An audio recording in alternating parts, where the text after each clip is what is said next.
দার্জিলিংয়ে প্রচণ্ড বৃষ্টি নেমেছে। যারা ট্রেক করছিল তাদের সবাইকে ফিরে আসতে বলা হয়েছে।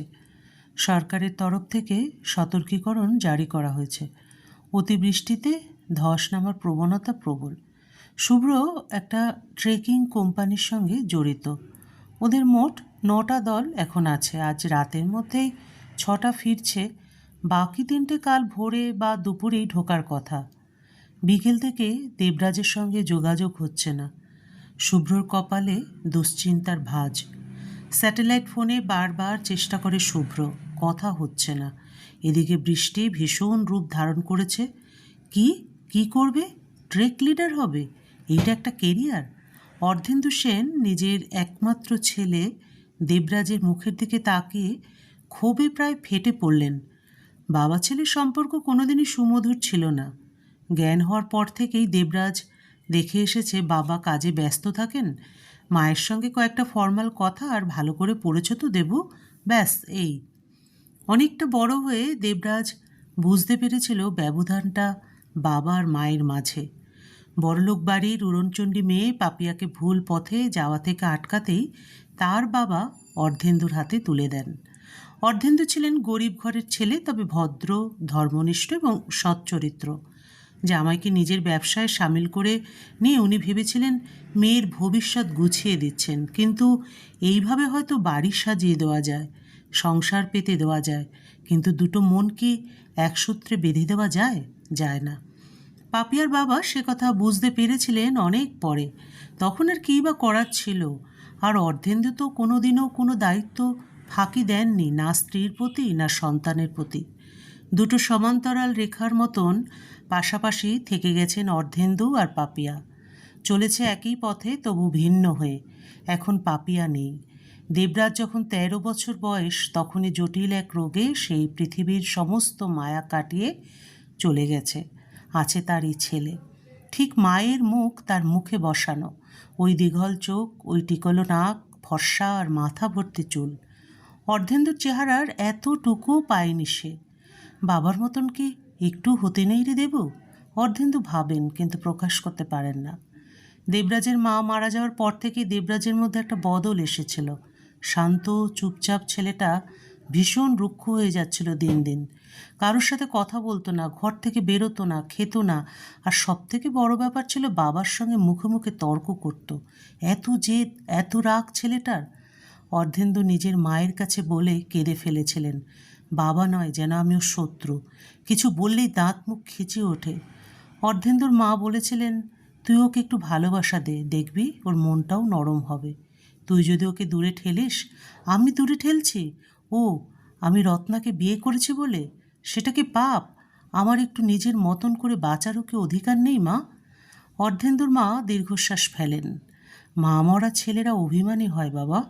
দাদুভাই সারা জগৎ জুড়ে যে শুধু মা ছিল, এখন হঠাৎ নেই। ও বেচারি কোথায় যাবে বল? ও নিজের মায়ের জায়গায় অন্য কাউকে কি করে মেনে নেবে? রত্না তো দেবুকে ভালোবাসে মা, কত যত্ন করে। এই যে 4 বছর হলো আমাদের বিয়ের, একদিনও কি ও দেবুকে কিছু খারাপ কথা বলেছে? নিজের হাতে রান্না করে দেয়, ওর ঘর দোর গুছিয়ে দেয়, তাহলে এত রাগ কেন? এত অভিযোগ কিসের? আমিও তো একটা মানুষ। ও সেটা দেখবে না? আমার দিকটা বুঝবে না? ও তো আর ছোট বাচ্চা নয়। এটা তোর অন্যায় কথা অর্ধেন্দু। তোর আর পাপিয়ার মধ্যে কি ছিল বা ছিল না, সেটার জন্য কিন্তু দাদুভাই দায়ী না। আমরাও তখন বুঝিনি। বড়লোকের একমাত্র মেয়ে, তোর একটা ভালো ব্যবসা হয়ে যাবে, আমাদের সংসারটা সামলে যাবে, এই ভেবেছি। বিয়ে হয়ে গেলে সংসারের স্বামী স্ত্রী একে অপরকে ভালোবেসে ফেলে, এই তো নিয়ম জানতাম। এরকম হবে তা তো বুঝতে পারিনি খোকা। পাপিয়া যে তোকে কোনো দিনই মেনে নিতে পারবে না, ছেলে হওয়ার পরেও না, কি করে জানবো বল? আমরা যা পারিনি তা ওইটুকু ছেলে কি করে পারে? দাদুভাইকে একটু সময় দে, ভালো করে কথা বল ওর সঙ্গে। দাদুভাই ভেতরে ভেতরে কষ্ট পাচ্ছে, বলতে পারছে না, তাই রাগ দেখাচ্ছে। ঠাকুমা শৈলজা দেবী নাতিকেও বোঝান, লাভের লাভ কিছু হয় না। এইসবের মাঝে নির্বাক সদস্য শুধু রত্না। স্বামীর মনের সংসারের পূর্ণ করতেই উনি, কিন্তু সতীনের ছেলের মন মাপতে পারেন না কিছুতেই। দেবরাজ যে ওর সাথে দুর্ব্যবহার করে এমন না, কিন্তু শুধু উপেক্ষা করে, নির্মম উপেক্ষা। কলেজ পাশ করে একটা প্রাইভেট কোম্পানিতে চাকরি পেল দেবরাজ। বছর 3 কাজ করেই দেবরাজ জানালো ও টেক লিডার হতে চায়। অর্ধেন্দুর মাথায় আকাশ ভেঙে পড়ল। সে কি? কেন এত ঝুঁকির কাজ? এইসবে উৎসাহ কেন? এতদিনের দূরত্ব এবার দেওয়াল হয়ে দাঁড়ালো। বাবার সমস্ত দুশ্চিন্তা দেবরাজের কানে তিরস্কার হয়ে ঝরে পড়ল। অর্ধেন্দু চিৎকার করে বলতে থাকেন, কোনো মাথার ঠিক নেই তোমার? এইসব করে কি হবে? একটা ঠিকঠাক চাকরি করো, লাইফ সেটেল করো। লাইফটা ছেলে খেলা না দেবু। ছেলে আর বাবার মধ্যে তুমুল রাগারাগি অশান্তি হলো। এর কিছুদিন পরেই দেবরাজ এমন একটা কাণ্ড করল যার জন্য অর্ধেন্দু একেবারেই তৈরি ছিলেন না। দেবরাজ রাতের অন্ধকারে বাড়ি ছেড়ে চলে গেল। সঙ্গে কিছু জামা কাপড় আর মায়ের একটা ছবি ছাড়া কিছুই নিল না। আর রেখে গেল একটা চিঠি। আপনাকে সারা জীবন জ্বালিয়েছি, পারলে ক্ষমা করে দেবেন। ভালোবাসার মানুষের সঙ্গে আপনার আগামী জীবন সুখী হোক, ইতি দেবরাজ। ফোন করে করে পেলেন না অর্ধেন্দু। বন্ধুবান্ধব, আত্মীয় স্বজন, অফিসের সহকর্মী, যেখানে যেখানে সম্ভব খোঁজ নিলেন। দিন গেল, মাস গেল, বছর ঘুরল, তবুও দেবরাজের কোনো খোঁজ পেলেন না। সে ছেলে স্বেচ্ছায় হারিয়ে গেল। পৌর এক দম্পতির মাথায় অভিসম্পাতের মতন ঝুলে রইল অভিমানী যৌবনের শুভেচ্ছা, আগামী জীবন সুখী হোক। তারপর কেটে গেছে 6টা বছর। অর্ধেন্দুর বয়স যেন বেড়েছে তার বহু গুণ। শক্তপোক্ত মানুষটা ভেঙে চুরে গেছেন। সোফাতে বসে টিভি দেখছিলেন উনি। রত্না সন্ধ্যার চা নিয়ে এসে সামনে রাখলেন। দার্জিলিংয়ে ধস নেমেছে, প্রচণ্ড বৃষ্টিপাত হচ্ছে। খবরে এসব দেখাচ্ছে কদিন ধরেই। পর্যটকরা আটকে পড়েছে, অনেকেই প্রাণও হারিয়েছে। যতই প্রযুক্তিগত উন্নতি হোক, প্রকৃতির প্রলয়ের সামনে মানুষ আজও বড় অসহায়। এমন সময় রত্নার ফোনটা বেজে উঠল। ওর এক দাদা শিলিগুড়িতে থাকে, শিলিগুড়ির হসপিটালের সার্জন। সেই ফোন করেছে। এমনিতে রত্নার দাদা বেশ হাসিখুশি মানুষ, তবে তার গলায় আজ বেশ দ্বিধা। বেশ কিছুক্ষণ ভনিতা করে বললেন, আসলে একটা কথা তোকে বলতে ফোন করলাম।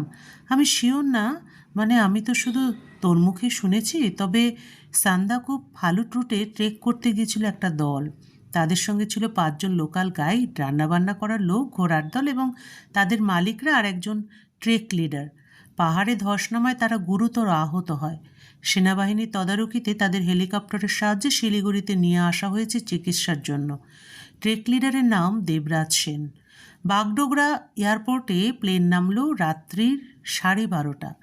অর্ধেন্দু রত্না বাড়িতে যে অবস্থায় ছিলেন সেই অবস্থাতেই বেরিয়ে এসেছেন দুজনে। আপনারা ফ্যামিলি? হ্যাঁ, আমাদের ছেলে। স্বামীর হয়ে রত্নাই উত্তর দিলেন। প্রশ্নও করলেন, কেমন আছে এখন?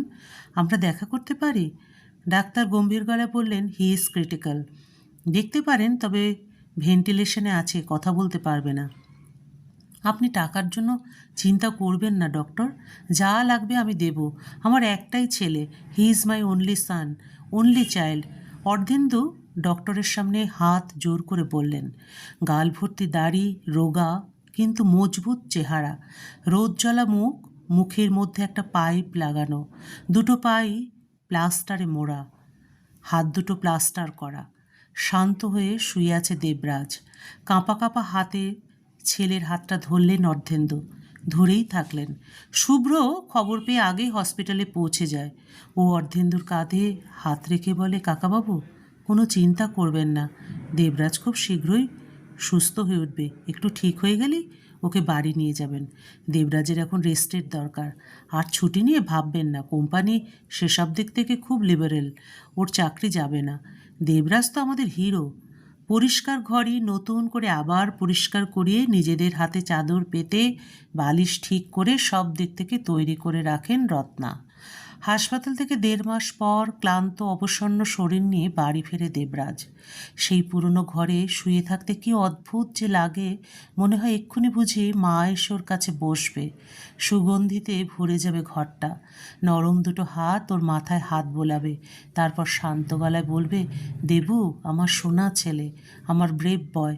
প্রথম কটা দিন দেবরাজ ঘোরের মধ্যে কাটিয়ে দেয়। টের পায় কেউ সারা রাত ওর মাথার কাছে জাগে, ভোরের দিকে ওর ঘরে এসে ধূপধুনো দেয়, তার সুবাস ও পায়। সজ্ঞানে থাকলে বাবার ছেলের মধ্যে কথা হয় না সেরকম, অথচ কোথাও যেন দেয়ালখানা চিড় ধরেছে। রোজ একটা করে ইট সরিয়ে রেখে একে অপরকে দেখতে পায় ওরা। যা খেতে ইচ্ছা হবে নির্দ্বিধায় বলবে, আমি বাজার করে এনে দেব।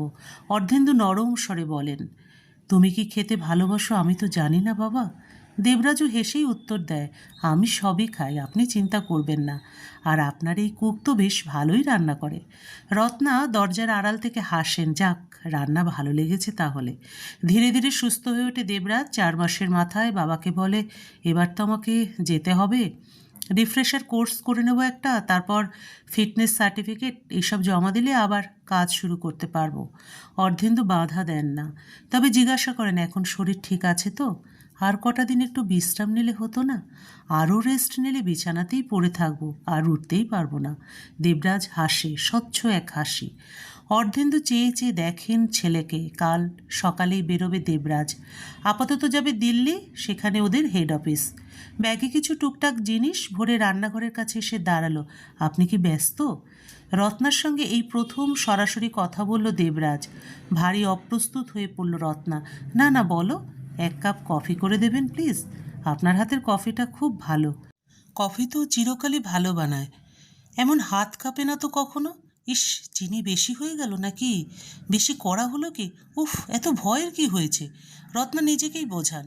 অনেকখানি ফেনা বানান বিটার চালিয়ে চালিয়ে কফি মগটা হাতে দরজায় ঠকঠক করেন। আসবো দেবরাজ? আসুন না, বসুন। দেবরাজ চেয়ার এগিয়ে দেয়। কিছুক্ষণ দুজনেই এদিক ওদিক তাকিয়ে থাকে, কথা বলে না।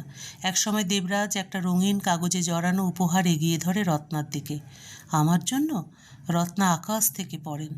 দেবরাজ মাথা নিচু করে বলে, মিথ্যে বলবো না, পকেট মানি জমিয়ে জমিয়ে কিনেছিলাম মায়ের জন্য, জন্মদিনে দেব বলে।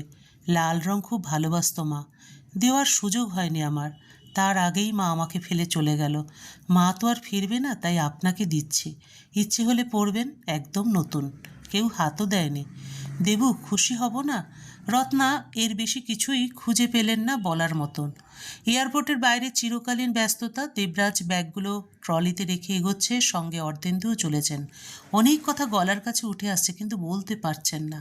ওদের থেকে 1 পা পিছিয়ে হাঁটছেন রত্না। তার পরনে আজ নতুন শাড়ি, লালের ওপর হলুদ সুতো দিয়ে চিকনের কাজ করা। এইবার ওদের থামতে হবে, টিকিট দেখিয়ে ভেতরে ঢোকার পালা। দেবরাজ এক মুহূর্ত থমকে দাঁড়ালো, বাবার মুখের দিকে চাইল। উনি কাঁধে হাত রাখলেন, বললেন, সাবধানে যেও। মাথা নাড়ল দেবরাজ। দেবরাজ আর একবার পেছনে তাকালো। রত্না এগিয়ে এলেন।